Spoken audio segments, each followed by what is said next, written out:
Baik, Assalamualaikum warahmatullahi wabarakatuh. Di sini saya Widiawati Nunu dengan NIM 13142071. Di sini saya akan menjelaskan struktur dan jenis-jenis jabatan manajemen pendidikan, administrator pendidikan. Pengertian struktur atau spektrum dan jenis-jenis jabatan administrator pendidikan.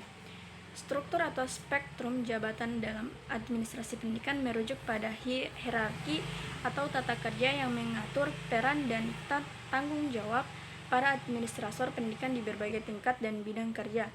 Struktur atau spektrum jabatan. Struktur jabatan dalam administrasi pendidikan mencakup berbagai tingkatan, mulai dari tingkat dasar hingga tingkat manajerial.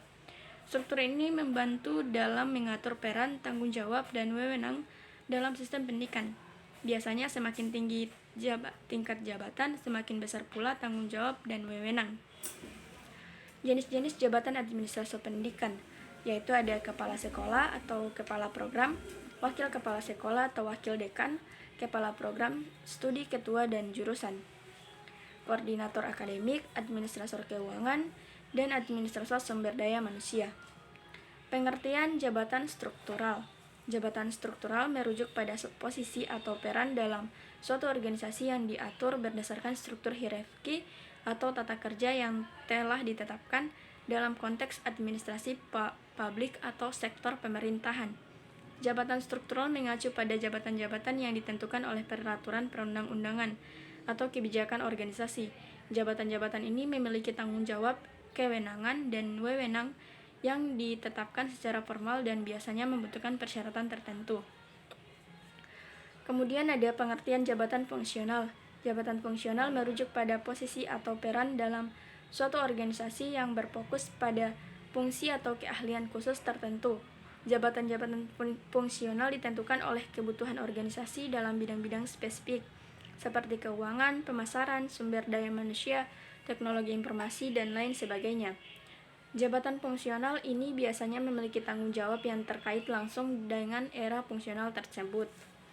Contoh jabatan fungsional meliputi manajer keuangan, analisis pemasaran, manajer sumber daya manusia, ahli teknologi informasi, dan sebagainya. Jabatan fungsional dapat ditemukan di berbagai jenis organisasi, baik itu sektor publik maupun swasta, yang membutuhkan keahlian khusus dalam bidang tertentu untuk mendukung kegiatan operasional dan strategi organisasi. Kesimpulan yang dapat saya sampaikan bahwa struktur dan jenis-jenis jabatan dalam manajemen pendidikan atau administrator pendidikan berperan penting dalam pengelolaan lembaga pendidikan secara efektif. Dalam lingkungan pendidikan terdapat beragam jabatan yang mencakup peran dan tanggung jawab yang berbeda-beda. Kesimpulan ini menegaskan pentingnya struktur yang terorganisasi dengan baik dalam manajemen pendidikan. Dengan adanya struktur dan jenis-jenis jabatan yang telah lembaga yang jelas, lembaga pendidikan dapat berfungsi secara efisien, mengelola sumber daya dengan baik, dan memberikan layanan pendidikan yang berkualitas kepada siswa dan masyarakat. Itulah yang dapat saya sampaikan. Lebih dan kurangnya saya mohon maaf. Assalamualaikum warahmatullahi wabarakatuh.